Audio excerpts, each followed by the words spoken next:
તો પહેલું સ્ટેપ, રોજ 10 થી 12 કલાક ફરજિયાત વાંચન કરવું જ પડે.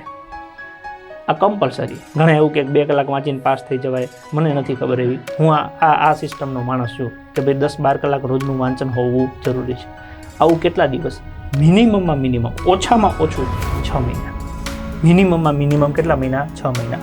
ઓકે. અને એમાંય જો તમે પોલીસ કોન્સ્ટેબલની કે વનરક્ષકની કે PSIની તૈયારી કરતા હોય કે જેમાં શારીરિક કસોટી આવતી હોય, તો એમાં તમારે રોજ તમારી યોગ્યતા જ્યાં સુધી પ્રાપ્ત ન થાય ત્યાં સુધી 1 થી 2 કલાક ફરજિયાત સમય આપવો પડે.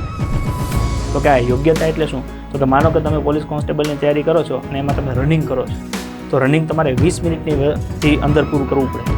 તો 5 કિલોમીટર જ્યાં સુધી તમે 20 મિનિટની અંદર પૂરું ન કરો ત્યાં સુધી તમારે રોજ 1-2 કલાક દેવા પડે.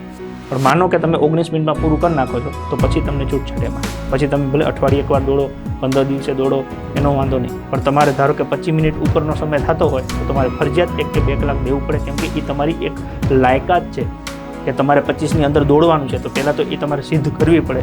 એ બેઠા બેઠા ન થાય. એના માટે તમારે ગ્રાઉન્ડમાં ઉતરવું પડે. રોજ 1-2 કલાક તમારી અનુકૂળતા પ્રમાણે દેવો પડે.